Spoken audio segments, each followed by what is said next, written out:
semana yo pedí al Señor, porque yo venía preparado para el mensaje de Primera de Pedro, y, y obviamente hubo la planeación de poder predicar acerca del Señor, pero en la semana yo decía, Señor, dime qué puedo yo hacer, qué puedo yo hablar, y quería hablar yo de la higuera que el Señor maldijo, que está después de esto, pero el Señor me ayudó a entender que había una necesidad en la iglesia y es conocer a su rey.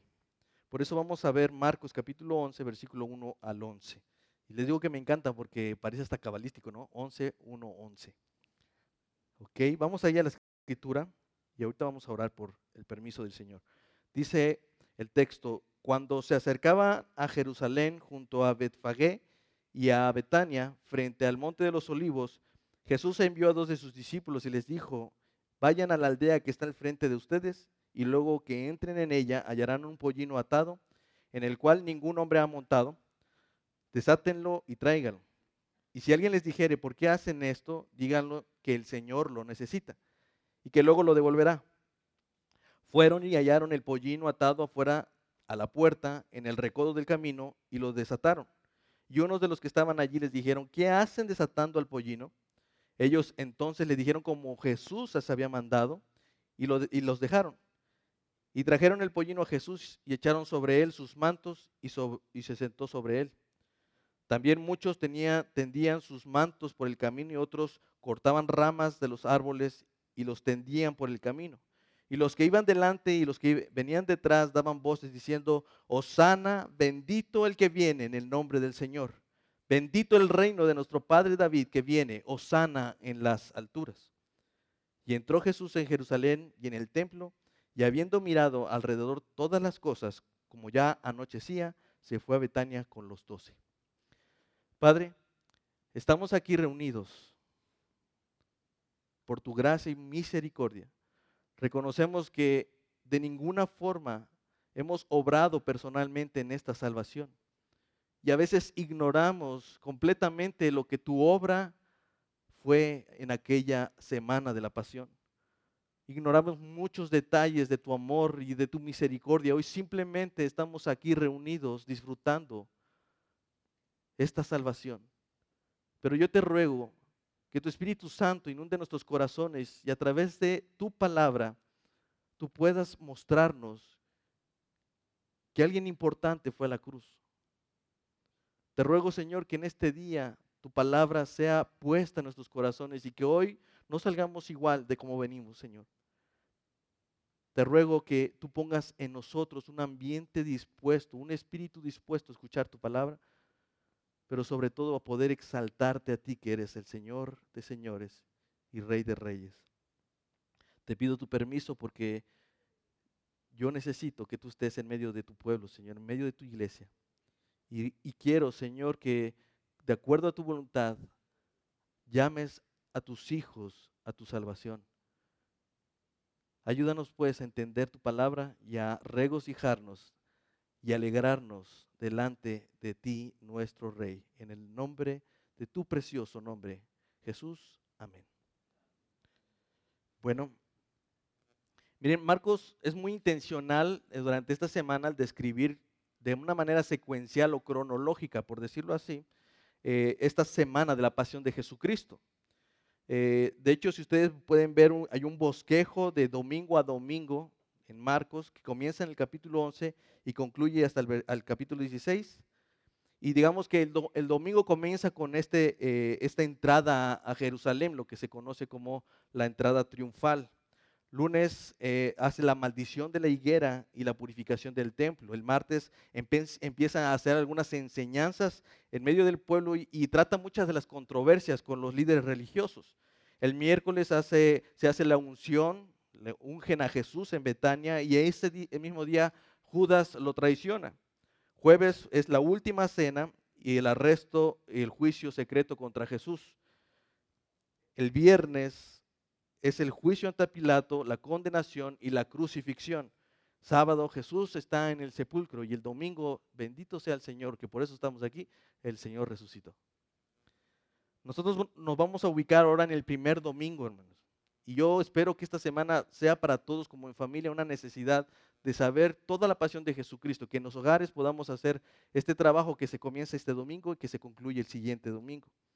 Así que nosotros nos vamos a ubicar en ese primer domingo, mejor conocido como el Domingo de Ramos, y veremos la famosa entrada triunfal de Jesucristo en Jerusalén. Algo que debemos saber es que este fue un acontecimiento de verdad muy importante, tan importante que solamente hay 3 acontecimientos de los cuales los 4 evangelios los mencionan. O sea, solamente hay 3 acontecimientos donde los 4 evangelios hablan de lo mismo. El primero es cuando hay la multiplicación de los panes y los peces. El segundo es acerca de la entrada de Jesús a Jerusalén. Y la tercera es la resurrección de Jesucristo. ¿Ustedes se imaginan? Estos 3 acontecimientos son los únicos que los hablan los 4 evangelios. Mateo lo menciona en el capítulo 21, Marcos en el capítulo 12, Lucas en el capítulo 19 y Juan en el capítulo 12. Así que si quieren hacer esa mezcla de los evangelios para ver a mayor detalle, lo vamos a hacer. De hecho, yo voy a tomar de algunos de ellos de esos evangelios para poder ir completando nuestra historia. Así que básicamente vamos a tratar de desarrollar 2 puntos generales aquí. Primero, según Marcos, para Jesús el camino hacia la cruz no comienza con su entrada a Jerusalén, sino con su salida de Betania montado en un burrito. Ese es el primer punto que voy a tratar de desarrollar. Evidentemente, la pasión de Jesucristo comienza cuando Él entra a Jerusalén. Eso es lo que más recordamos nosotros. Sin embargo, para Marcos, el punto de partida para el acontecimiento más importante que iba a partir la historia en 2, tenía su salida en Betania.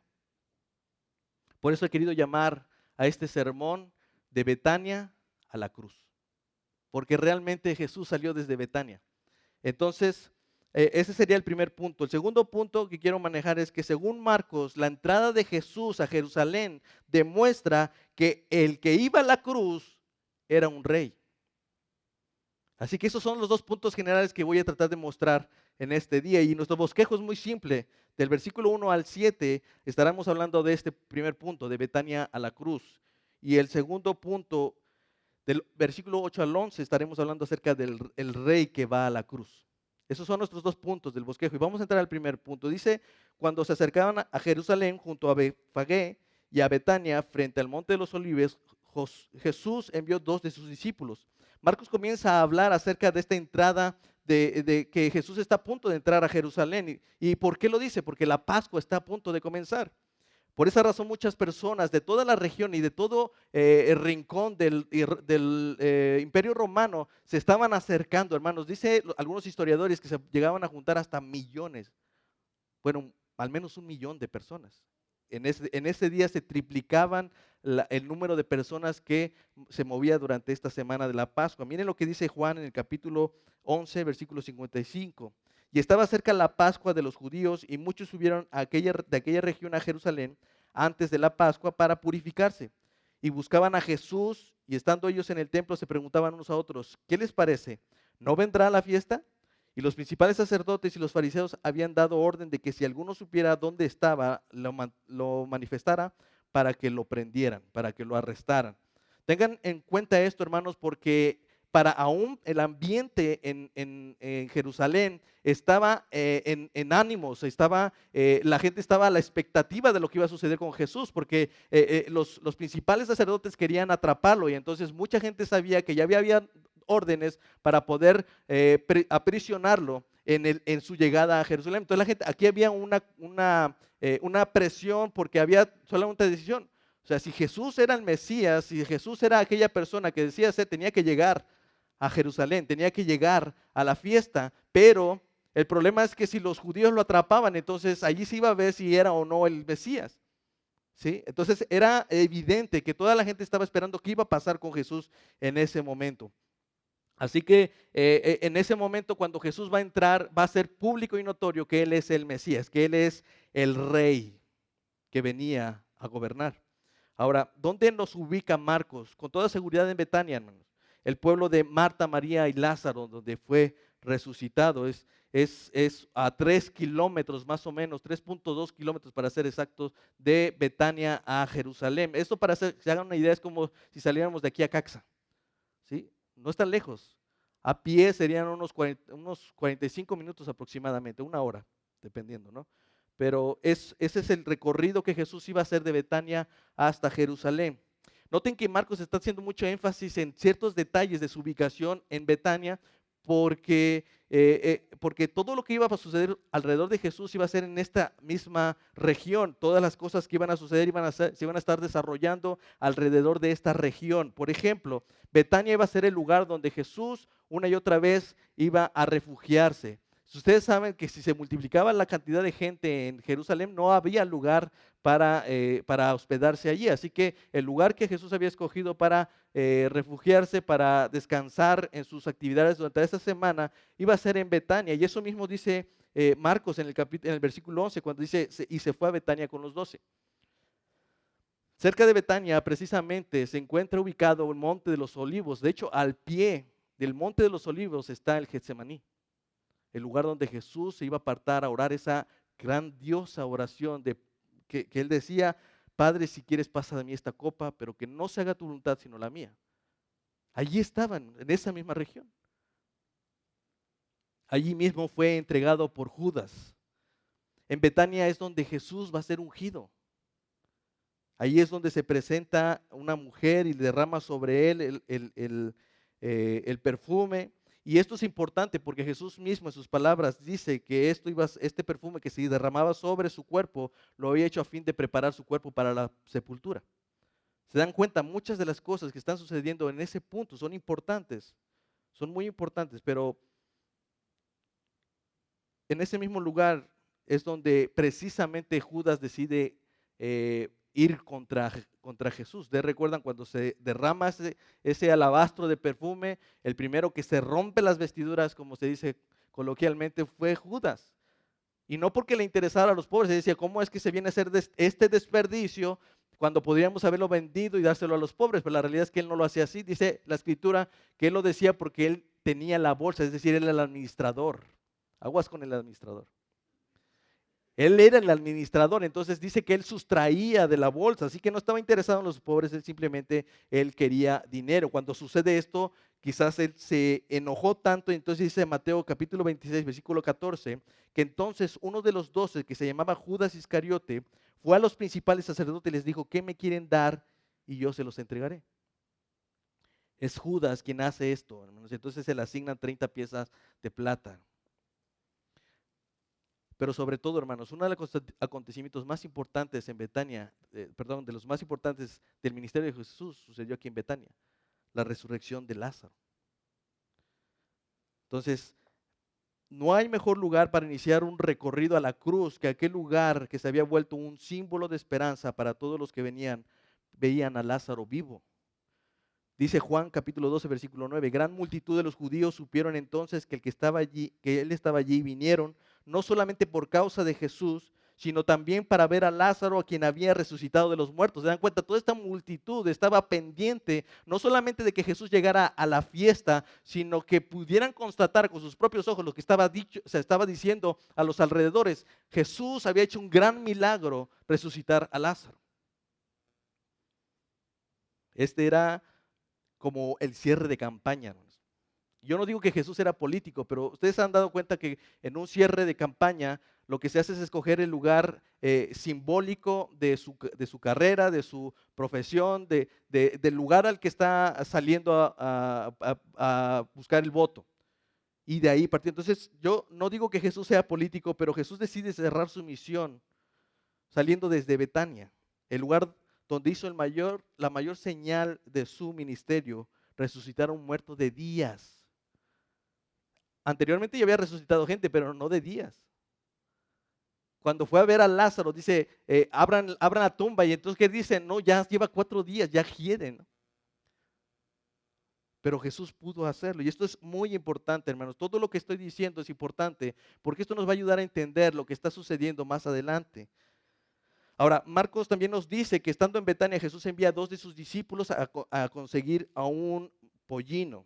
Y les da instrucciones también muy precisas. Y él les dice en el versículo 2, les dijo: vayan a la aldea que está frente de ustedes, y luego que entren, hallarán un pollino atado, en el cual ningún hombre ha montado. Desátenlo y tráiganlo. Y si alguien les dijera, ¿por qué hacen esto? Díganle, el Señor lo necesita y que luego lo devolverá. Aquí, el lugar la aldea que está al frente, muy probablemente se refiere a Betfagé, cuyo nombre significa literalmente casa de higos verdes. Evidentemente, lo impresionante de todo este asunto es que todo sucedió como Jesús lo había dicho. Si se dan cuenta, él dijo, hallarán un pollino. Y en el versículo 4 dice, hallaron un pollino atado afuera de la puerta en el recodo del camino. Él les dijo, a alguien les va a preguntar, ¿qué están haciendo? Y efectivamente, en el versículo 5 dice, unos de los que estaban allí les dijeron, ¿qué hacen desatando al pollino? Y el Señor le dijo, bueno, y si te preguntan, ¿qué hacen? Díganle lo siguiente, el Señor lo necesita. Y efectivamente ellos le dijeron lo que tenían que decir, que el Señor lo necesitaba, y entonces ellos lo dejaron sin ningún problema. ¿Se dan cuenta de lo que está sucediendo aquí, hermanos? Yo quiero que se imaginen lo que está sucediendo, ese escenario. Yo quiero pensar, imagínense que su pastor les dice, vayan a la colonia Revolución, y ahí está un coche abierto y con las llaves pegadas en el volante, y me lo traen. Cualquiera que tenga sentido, por sentido común, un juicio muy sano, está seguro que no puede hacerlo simplemente aunque el pastor suene muy convencido. Necesito saber detalles, bueno, con quién me voy a dirigir y quién es esta persona. No va a haber problema que yo agarre de repente un vehículo que no es mío. Lo que estoy tratando de decir, hermanos, es que es muy difícil planear algo así sin que haya algún error. Miren, en estos tiempos nosotros tenemos equipos celulares. Hacemos una llamada y le avisamos, ya va para allá, ¿no? O en 5 minutos llegan. O sea, nosotros lo podemos hacer, pero en aquel tiempo no había celulares. Aunque los más jóvenes no lo crean, no había celulares. Así que tienen que pensar lo que está sucediendo aquí. Quiero que vean que en estos versículos está mostrando algo que sucedió al pie de la letra. No hubo ningún error, no hubo ningún contratiempo. Los discípulos no llegaron a esperar y andar dando vueltas buscando dónde está el burro. Inmediatamente que entraron a la aldea, vieron al burro, atado en el recodo de la calle. Miren, una de las cosas que normalmente se acostumbraba es que esos pollinos, como eran muy jóvenes, estaban al lado de su madre, pues, de la asna, y estos estaban atados siempre en el patio trasero. En esta razón, por alguna razón, este burrito, este pollino estaba atado en la calle. O sea, quiero que se den cuenta que todo lo que estaba sucediendo estaba bajo el control del Señor Jesús. Es muy difícil que alguien pueda hacer un plan tan perfecto como este. Hay algunos que dicen que probablemente la razón por la que lo entregaron tan fácil es porque aquellas personas conocían a Jesús. Es probable, no lo puedo desechar, pero lo que quiero hablar aquí es de este control sobre los acontecimientos y no tanto si lo conocían o no. Así que lo único que resalta este momento tan fortuito es la soberanía de Dios en todo momento. Ahora, ¿por qué Jesús no va con ellos? Porque bien podría haberlos acompañado hasta esa aldea y de ahí haber salido para Jerusalén. Pero ¿por qué el Señor Jesús no va personalmente? Y yo creo que es esto, hermanos, porque Jesús quería que sus discípulos supieran que Él estaba en control de todo, hermanos. Especialmente por todo lo que iba a suceder en esta semana. Todo lo que los discípulos iban a vivir durante esta semana iba a ser muy difícil, sobre todo el viernes, cuando Jesús iba a ser arrestado. Entonces, yo creo que Jesús tenía esa intención de que sus discípulos lo supieran. Ellos necesitaban saber que Jesús podía controlar cada detalle de cada paso que daba. Entonces, Él podía estar en control aún de aquellos momentos difíciles. Jesús quería que lo supiéramos. Jesús quería que sus discípulos supieran que su muerte tampoco iba a ser un accidente, un error o un mal cálculo. Una y otra vez Jesús les había dicho previamente, yo voy a Jerusalén y allá voy a ser maltratado, voy a morir en manos de los principales. Pero creo que el mensaje que el Señor quería dar es este, hermanos. Yo tengo el control. Y sus discípulos debían saberlo. Él dice, aún en su muerte, hermanos, porque dice Juan capítulo 10, por esto me ama el Padre, porque yo pongo mi vida para volverla a tomar. Nadie me la quita, nadie me la arrebata, sino que yo mismo la pongo. Tengo poder para ponerla y tengo poder para volverla a tomar. Ese mandamiento recibí de mi Padre. Si Jesús pudo planear su propia muerte, entonces vive confiado, hermanos. Tu vida ha sido planeada también por Él y está controlada por Él, hermano. Mira cómo lo dice Pedro. Esto sí, evidentemente hay una responsabilidad, pero todo esto era planeado por Dios. Mira lo que dice Hechos capítulo 4, versículo 24. Y dijeron: soberano Señor, tú eres el Dios que hiciste el cielo y la tierra y el mar y todo lo que en ellos hay.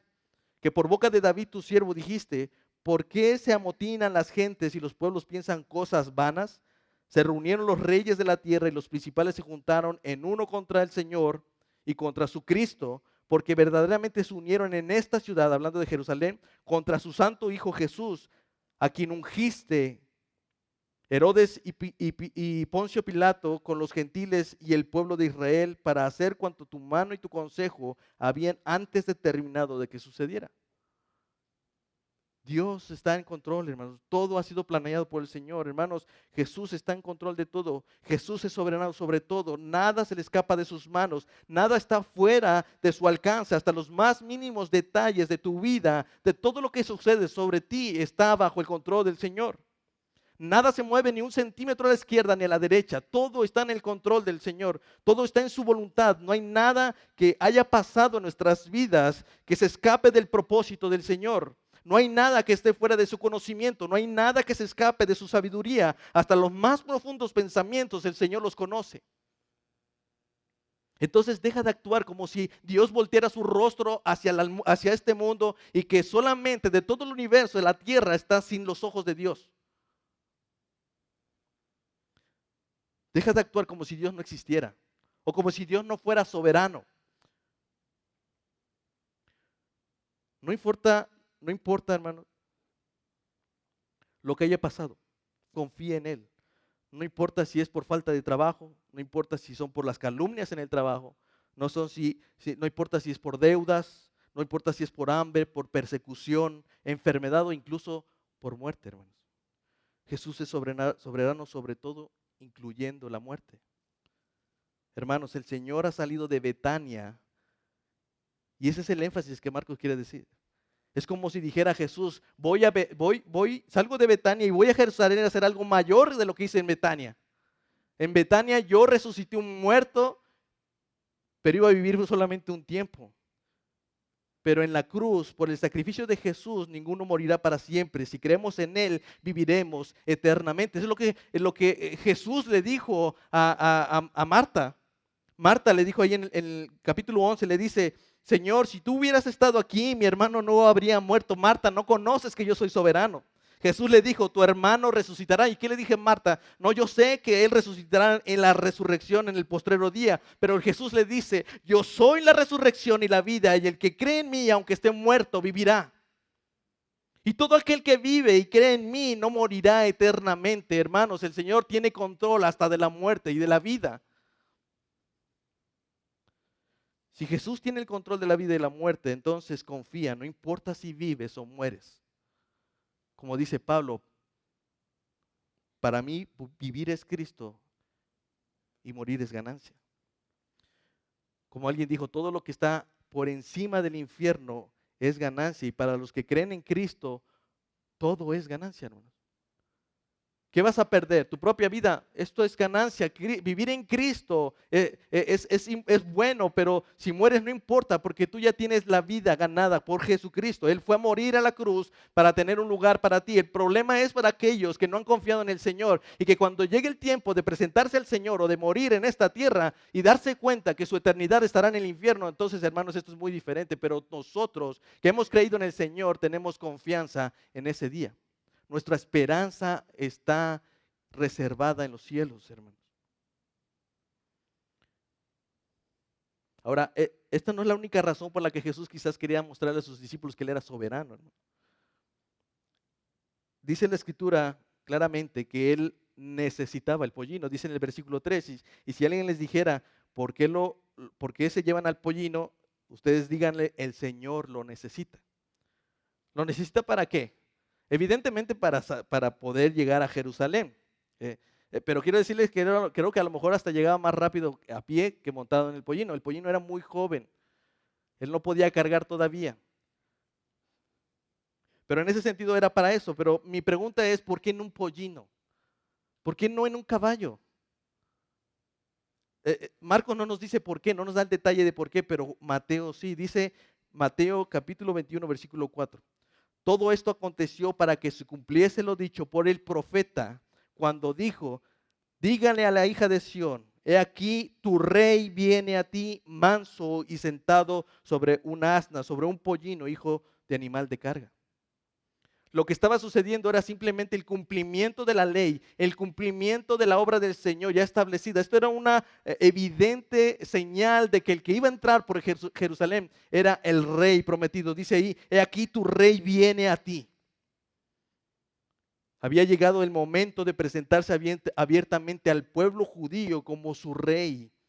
Y lo iba a hacer de acuerdo a lo que el profeta Zacarías había escrito hace 500 años atrás. Miren lo que dice Zacarías, capítulo 9, versículo 9. Alégrate mucho, hija de Sión, da voces de júbilo, hija de Jerusalén. Y aquí tu rey vendrá a ti justo y salvador, humilde, y cabalgando sobre un asno, sobre un pollino, hijo de asna. Miren, hermanos, a menudo los reyes entraban con un caballo blanco, hermanos. Ellos venían hacia la guerra en caballos o carros. Pero Jesús llegó asumiendo la postura humilde de un siervo montado sobre un pollino. El mensaje del profeta es muy claro. La intención de que el Salvador entrara a Jerusalén montado en un pollino era para reflejar el propósito de su ministerio, el propósito de su misión, ser para un pueblo un Salvador justo y humilde. No hay mayor humildad que esta, hermanos. No hay mayor humildad que esta. Que siendo en forma de Dios, no estimó ser igual a Dios como cosa que aferrarse, sino que se despojó de sí mismo y tomando forma de siervo, hecho semejante a los hombres y estando en condición de hombre, se humilló a sí mismo, haciéndose obediente y obediente para muerte, la muerte de cruz. No hay mayor humildad que esta, hermanos. Como dice J. Packer, Jesús hace a un lado no sus atributos y poderes divinos, sino su gloria y su dignidad divina, tal como lo expresa en su oración sacerdotal, esa gloria que tuve contigo antes de que el mundo fuera. Jesús no dejó de ser Dios cuando estaba allí, pero Él se despojó de su gloria, aquella gloria que tenía con el Padre. Y eso, hermanos, no es humildad. Se estaba cumpliendo la profecía, no solamente porque había montado un pollino, sino porque el que estaba montado en el pollino era el Señor de los señores, el Rey del universo, el Dios creador del cielo y de la tierra. Estaba montado en un pollino y venía delante de su pueblo manso y humilde. Su humildad se demuestra cuando dejó su gloria, cuando se humilla al hacerse hombre, pero sobre todo cuando se dirige obedientemente a la cruz. Nos encanta cuando nos hablan acerca de lo que Jesús hizo por nosotros, pero hermanos, la Escritura nos dice que no solamente Él vino a morir o vino a tomar esta forma de siervo simplemente para que nos salvara de la ira de Dios. Dice la Escritura que Él lo hizo también para ponernos un ejemplo a nosotros. Previamente en el versículo 5 de Filipenses capítulo 2 dice, haya pues en ustedes este mismo sentir que hubo en Cristo Jesús. Noten que Pablo no está diciendo vayan a la cruz o vayan a morir como el Señor. No está diciendo eso. Él está diciendo que debemos imitar el mismo sentir que hubo en Cristo Jesús. Por eso que Jesús sintió por ti y por mí, hermanos. Y más al final van a ver qué es lo que sintió. Por eso que el Señor sintió en su corazón por ti y por mí, fue obedientemente a la cruz. Este debería ser un acto un acto más sencillo para nosotros, porque en el caso de nosotros, a diferencia de Jesús, nosotros no tenemos que humillarnos ni dejar una gloria. Nosotros ya somos seres humillados, hermanos. Nosotros no tenemos una posición. Nosotros nos hacemos de una posición, pero delante del Señor nosotros somos humillados. Nosotros no tenemos que sentirnos orgullosos de nada. Somos seres indignos y humillados.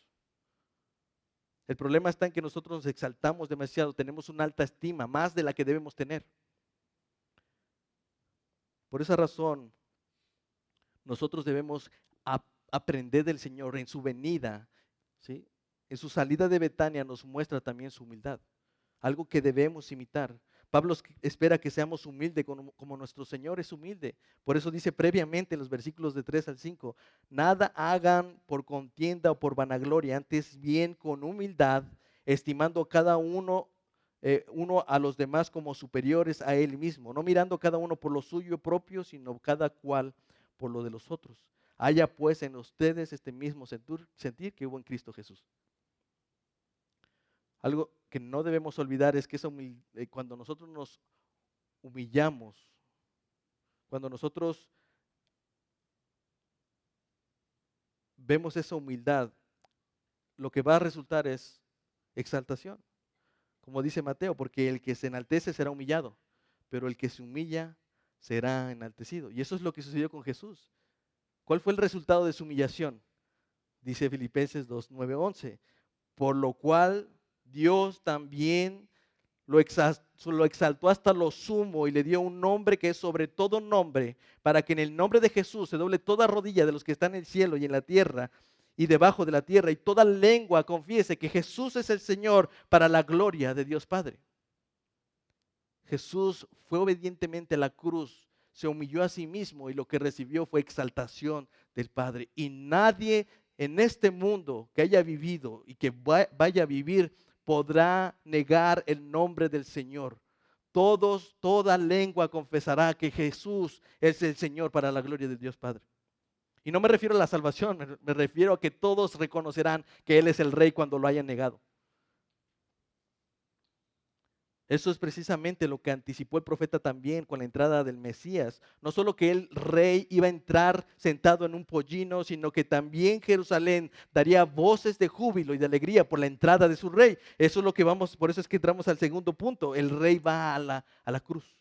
Versículo 8, también muchos tendían sus mantos por el camino y otros cortaban ramas de los árboles y los tendían por el camino. Y los que iban delante y los que venían detrás daban voces diciendo: Hosana, bendito el que viene en el nombre del Señor. Oh, todos alegres, bendito el reino de nuestro padre David que viene. Hosana en las alturas, todos gritando, hermanos. La escritura dice muchos. Y quiero que imaginen la cantidad de personas que llegaban a Jerusalén. Mateo dice que la multitud era muy grande, muy numerosa. Y Juan dice que había grandes multitudes en plural, para referirse que eran cientos de miles. Como ya les decía, podían llegar hasta millones, más de 1 millón de personas. Y dice la escritura que ellos tendían sus mantos. Marcos dice que el pueblo extendía sus mantos sobre el camino y cortaban ramos de palmeras que simbolizaban su alegría. Pero hermanos, esa acción formaba parte de una tradición antigua para recibir o darle la bienvenida a los reyes, incluso a personas tan sanguinarias como Jehú.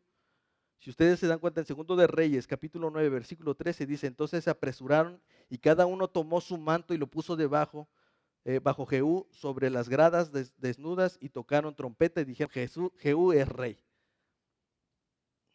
Estaba sucediendo. Ahora, hermanos, curiosamente, hay un acontecimiento parecido a esto que está escrito en el libro apócrifo o no inspirado de Macabeos, donde Simón Macabeo entra a Jerusalén 150 años atrás y lo reciben similar a Jesús. Está en Primera de Macabeos, capítulo 13, versículo 51. Cuando me refiero a que no está inspirado, es que no es un libro inspirado por el Espíritu Santo, pero es un libro histórico, ¿no? Y dice: y a los 23 días del mes segundo del año 171, entró en ella con alabanzas y con ramos de palma, con arpas y órganos y címbalos e himnos y cantares, por cuanto el enemigo grande de Israel había sido quebrantado. 150 años estaban haciendo algo similar a lo que estaban haciendo con Jesús. La única diferencia es que él no entró con un pollino. El cuadro que Marcos está describiendo aquí es de total ignorancia de parte del pueblo, una multitud de personas que no sabían lo que hacían. Nadie entendía la clase de rey que estaba entrando, ni sabía a quién exactamente estaban exaltando. De hecho, ni sus discípulos entendían muchas de las cosas que pasaban. En Juan capítulo 12, versículo 16 dice: estas cosas no las entendieron sus discípulos al principio, pero cuando Jesús fue glorificado, entonces se acordaron de que Él había dicho estas cosas y que estaban escritas acerca de Él. El pueblo quería dar a Jesús una bienvenida como un conquistador, como Jehú o como Simón Macabeo. Pero no tenían ni idea de qué tipo de conquistador estaba a frente de ellos. Los mismos gritos de la multitud estaban a entender esto. De hecho, solamente Marcos registra esta extensión en las alabanzas que ellos dicen: bendito el reino de nuestro padre David que viene, hosana en las alturas. Lo que ellos esperaban es encontrarse con un rey que venía a someter al pueblo de Roma. Ellos estaban pensando no un libertador de sus pecados, sino alguien que los liberara de Roma, del yugo de Roma, de los impuestos, de esas cargas que venían de parte de Roma. Querían ser un pueblo libre y que pudieran tener su propio rey. Querían todas estas cosas. Ellos no estaban pensando como nosotros ahora en nuestros pecados, hermanos.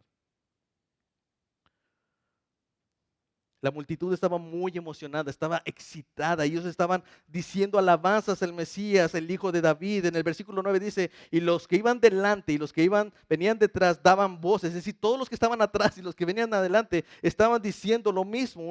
Unos decían: hosana, bendito el que viene en el nombre del Señor. Miles de miles que estaban atrás de él estaban gritando, y miles y cientos de miles que estaban esperando en Jerusalén también daban voces. Lo mismo gritaban ellos.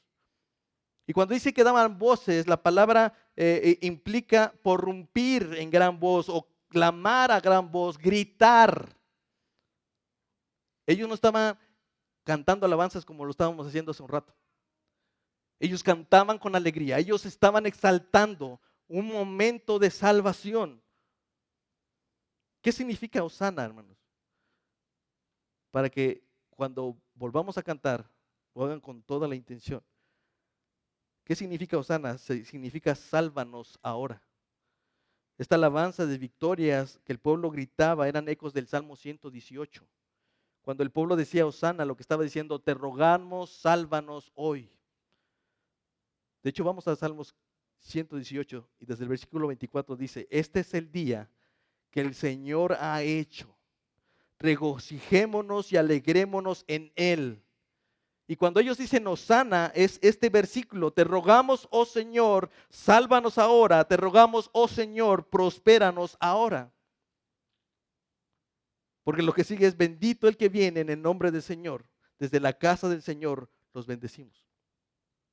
Lo más triste, hermanos, de todo esto, que aquellos que estaban exaltando a Jesús lo hacían falsamente. Porque estos mismos que gritaban hosana en las alturas, bendito el que viene en el nombre del Señor, es los mismos que iban a gritar el viernes: crucifícanle.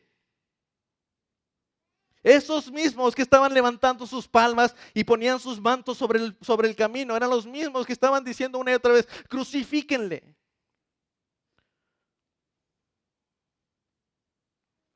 ¿Por qué, hermanos? Porque el rey que ellos querían no era el que Jesús parecía ser. Ellos querían ser liberados. Imagínense, hermanos, él había alimentado a más de 5,000 personas con 5 peces o 5 panes y 2 peces. Ese rey queremos, ese rey nos conviene, uno que nos sirva, uno que nos dé lo que necesitamos, que si nos hace falta dinero, el Señor nos lo da, que si nos hace falta una casa, el Señor nos lo da, que si nos hace falta un coche, el Señor nos lo da. De ese nos conviene, uno que no nos lleve al hambre. Y después de lo que había sucedido en Betania, aquel milagro de resurrección, seguramente ellos lo que pensaban era en un ejército invencible. ¿Se imaginan? Estar en la guerra, en la batalla, pelear contra Roma, y una vez que veían matar, Roma mataba 100, de repente venían otros 100 y el Señor resucitaba esos 100 y los volvía a poner. ¿Se imaginan todo lo que podía haber hecho el Señor? Si multiplicaba la comida y resucitaba a los muertos de días, el Señor nos va a llevar a la victoria. Pero Jesús no vino a dominar con espadas, sino a sufrir y a rescatar a muchos con su muerte. Lo más absurdo es que este pueblo estaba tan frustrado y decepcionado de que Jesús fuera lo que era. De tal manera que exigía aún que muriera en manos de aquel pueblo que ellos querían destruir. Querían que Roma se hiciera cargo de Jesús. Querían que Roma se hiciera cargo de este falso rey. Aquella Roma que despreciaban.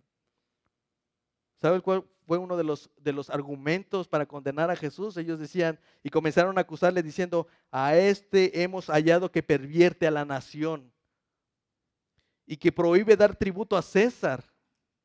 Como si ellos de verdad estuvieran emocionados de dar tributo, pero le dicen, y este dice que no hay que dar tributo a César, diciendo que él mismo es el Cristo, o sea, un rey, como diciendo aguas, porque él está diciendo que es rey, ¿eh? Pilato todavía les dice, a vuestro rey quieren crucificar, y ellos diciendo, no tenemos más rey que César. ¿Saben qué es lo que pasa cuando Jesús no cumple con nuestras expectativas?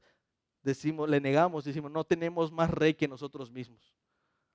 Tú no eres mi rey, porque si tú fueras mi rey me darías lo que yo necesito. Así que no hay más, no tengo más rey que yo mismo. El problema, hermanos, es que no conocían al rey.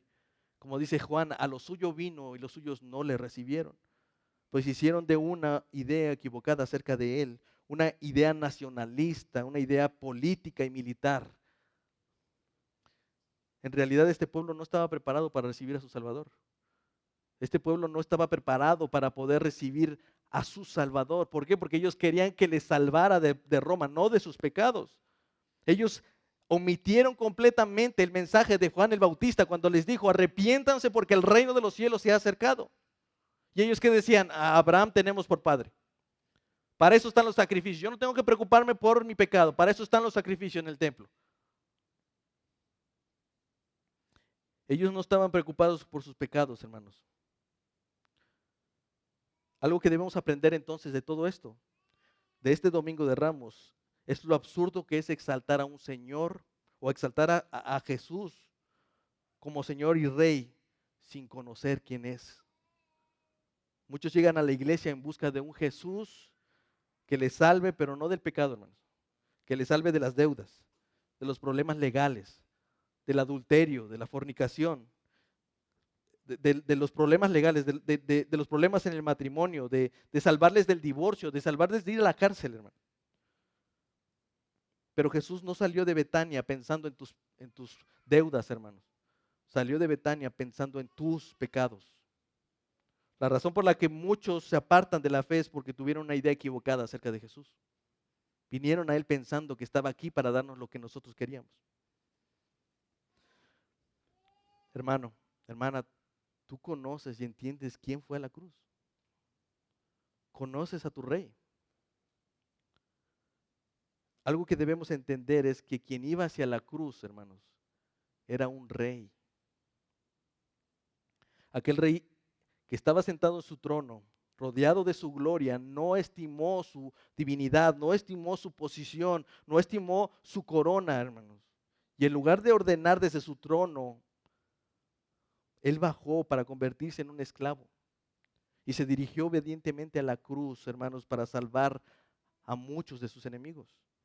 Dios soberanamente podría haber dicho, desde que Adán y Eva pecaron, podía haberlos destruido. En el momento que ellos pecaron, pudo haber castigado a toda la tierra en lugar de haber enviado un arca, un arca para salvar a Noé.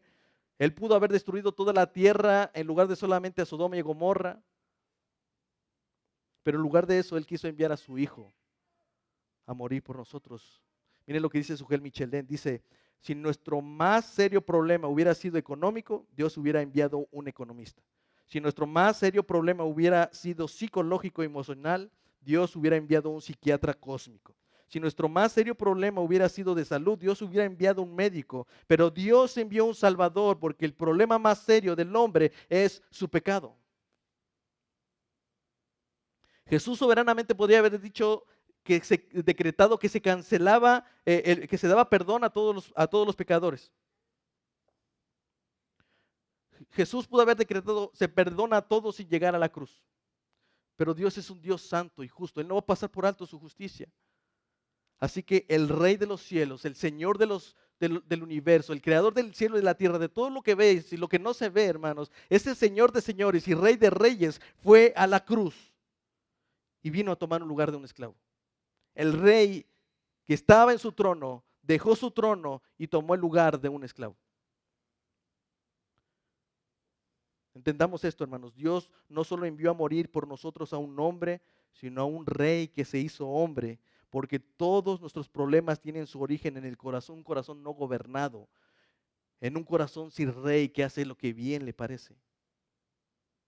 Por eso necesitamos un rey, hermanos. Y cuando el Señor entra a nuestros corazones, ¿qué tenemos que hacer? Gritar y decir: Hosana, Señor, sálvanos hoy. Si entendiéramos que Jesús viene a salvarnos, no estaríamos pidiendo que nos salvara de las deudas, sino que nos salvara de nuestra carne, de nuestras contaminaciones, de nuestros pecados. Gritaríamos con desesperación diciendo: Sana, Hosana, sálvanos hoy, Señor.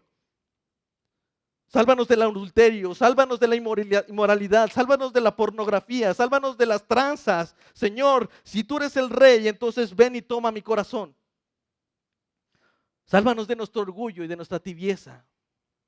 Como decía Leonard Ravenhill, Señor Dios, sálvanos de esta terrible situación, una hora de santidad los domingos en la mañana y el resto de la semana en carnalidad.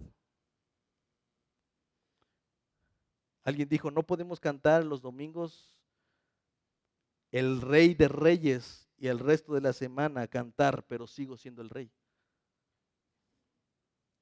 El Rey, hermanos, Él es el Rey, no solo de los domingos, Él es el Rey de todos los días. Él es el Rey de la iglesia, Él es el Rey de mi casa, Él es el Rey de mi trabajo, Él es el Rey de todo lo que hago en todo el tiempo, desde que me levanto hasta que me duermo. Y aun cuando estoy dormido, el Señor sigue siendo el Rey.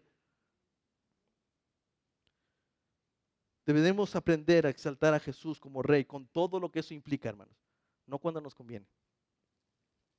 Finalmente, hermanos, en el versículo 11 dice: y entró Jesús en Jerusalén y entró en el templo, y habiendo mirado alrededor todas las cosas, como allá anochecía, se fue a Betania con los 12.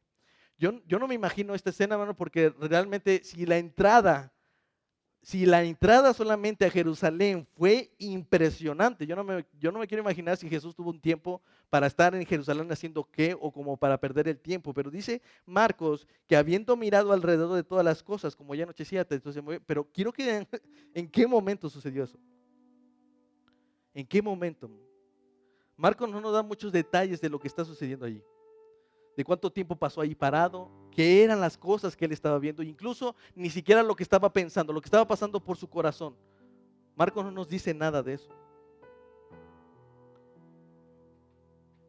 Pero Lucas nos ayuda un poco a entender. Dice Lucas capítulo 19, versículo 41. Y cuando llegó cerca de la ciudad, al verla, lloró sobre ella, diciendo: oh, si también tú conocieres, al menos en este día, lo que es para ti tu paz, mas ahora está encubierto de tus ojos. Hermanos, Cristo lloró. Uno puede imaginar quizás que lo que hizo es que rodaban lágrimas de sus ojos, pero no es así, hermanos. El texto usa una palabra griega que puede traducirse como gemir o llorar a gritos. Ese momento cuando no dice, Marcos no dice nada, pero Lucas dice que lloró, y que lloró a gritos por Jerusalén. Cristo estaba gimiendo por Jerusalén, estaba llorando a gritos por la dureza de su corazón, por su religiosidad, por su inmoralidad, por su incredulidad. El pueblo judío no creía en él, ellos querían un salvador de Roma, no un salvador de sus pecados. Cristo lloraba porque toda Jerusalén parecía un pueblo ciego, que no podía ver con claridad que quien estaba allí era realmente su rey. No querían creer en él porque él venía como un siervo sufriente y no como un rey con espada. Este pueblo que hace una hora gritaba: sálvanos ahora, estaba gritando el viernes: crucifíquenle. Hermanos, qué difícil es estar o ser ciegos espirituales. Cuánto quisiera yo que hoy no regresaran a sus casas iguales. Cuánto quisiera yo que pudieran mirar con ojos descubiertos quién es este Rey de gloria que está entrando. Yo quisiera que no fuera como todos los domingos que vinimos, llegamos tarde, nos acomodamos enojados, quizás estamos esperando el momento de que vayamos a comer y pasamos por alto nuestros ojos a través de la palabra, de poder mirar claramente quién es este rey. No cometas el mismo error que los fariseos, hermano. No lo hagas. No confíes en ti mismo. No confíes en tus obras, en tus habilidades y tu propia sabiduría.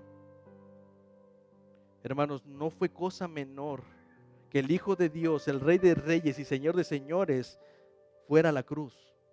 Pero tampoco es cosa menor rechazar a ese Rey. Hermanos, cuando Cristo vino montado en un pollino, justo y salvador y humilde. Pero no te confundas, Cristo viene. Y cuando Él vuelva, dice que no va a venir montado en un pollino, hermanos. Él va a venir montado en un caballo blanco para poner bajo sus pies, bajo estrado de sus pies a sus enemigos. Miren lo que dice Apocalipsis. Entonces vi el cielo abierto y aquí un cordero, un caballo blanco, y el que lo montaba se llamaba Fiel y Verdadero, y con justicia juzga y pelea. Sus ojos eran como llama de fuego y había en su cabeza muchas diademas, y tenía un nombre escrito que ninguno conocía sino él mismo. Estaba vestido de una ropa teñida de sangre y su nombre es el Verbo de Dios. Y los ejércitos celestiales vestían de lino finísimo, blanco y limpio, según le seguían caballos blancos. De su boca sale una espada aguda para herir con ella a las naciones, y él las regirá con vara de hierro y pisará el lagar del vino del furor y la ira del Dios Todopoderoso. Y en su vestidura y en su muslo tiene escrito este nombre: Rey de Reyes y Señor de Señores. Estas palabras, hermanos, deben producir temor en nosotros, de no salir aquí de la misma manera que llegamos. Pues para entonces, hermanos, no habrá otro destino para sus enemigos. Pero si estás aquí ahora, ven y mira que el Señor vino no en caballo blanco, hermanos, sino montado en un pollino manso y humilde para subir una cruz, no con una corona de oro, sino con una corona de espinas, por ti y por mí. El Rey soberano y todopoderoso ha venido no a aplastar a sus enemigos, sino a salvar a muchos de ellos con su muerte en la cruz. No lo rechaces, hermano, no lo desprecies, no lo menosprecies. Más bien exáltalo y pídele que te salve hoy, como dice el Salmo. Este es el día de Dios, este es el día que el Señor ha hecho. Regocijémonos y alegrémonos en Él. Hosana, hosana, te rogamos, oh Señor, sálvanos ahora, te rogamos. Prospéranos ahora. Bendito el que viene en el nombre del Señor. Canta, iglesia, con nosotros. Hosana, hosana en las alturas.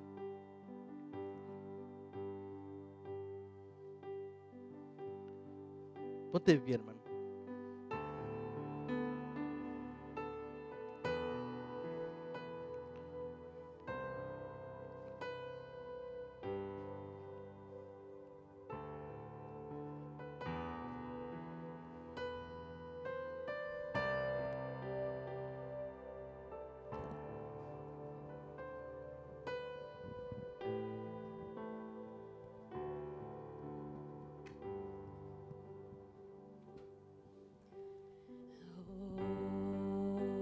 Hosana en las alturas,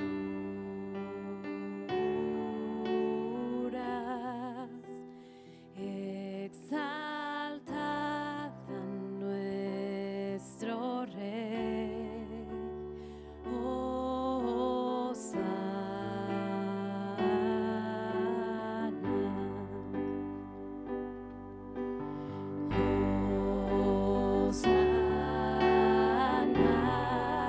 en las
hermano?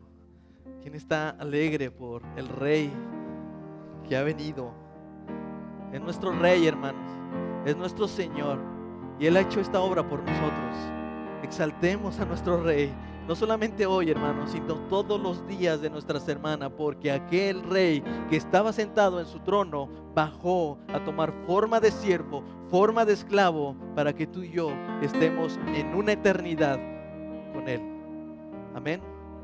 Vamos a orar. Padre bendito, ora allí, hermano, de tu lugar y di al Señor como esa alabanza, como si dijeras: Hosana, sálvame hoy, Señor. Sálvame hoy, Señor, de mis pecados. Sálvame hoy de mi forma de ser, de la forma en que trato a mi mujer, de la forma en que trato a mis hijos. Sálvame hoy de mi negligencia, de mi forma tan ambigua de buscarte, Señor. Sálvanos de esta tibieza, de esta forma de conducirnos en el trabajo y de la forma en que hemos rechazado tu reino, Señor. Ven y toma el lugar en nuestros corazones. Ayúdanos a que tú seas nuestro Señor. Ayúdanos a que tú gobiernes en este corazón que por mucho tiempo ha estado haciendo lo que bien le parece. Este corazón necesita un rey y eres tú, mi Señor, a quien queremos. Gracias por esta iglesia, gracias por tu salvación, gracias por tu amor, por tu misericordia, por todo lo que haces. Gracias por permitirnos verte más de cerca, por permitirnos adorarte y exaltarte como nuestro Rey. Gracias, Señor Jesús, por tu amor. Amén. Hermanos, pues meditemos esta semana en la pasión de nuestro Señor Jesucristo y estemos listos en la siguiente semana de poder exaltarlo nuevamente, porque estaremos recordando su resucitación. Amén. Bueno, Dios les bendiga, hermanos. Gracias por su atención y nos estaremos viendo la próxima semana. Bendiciones.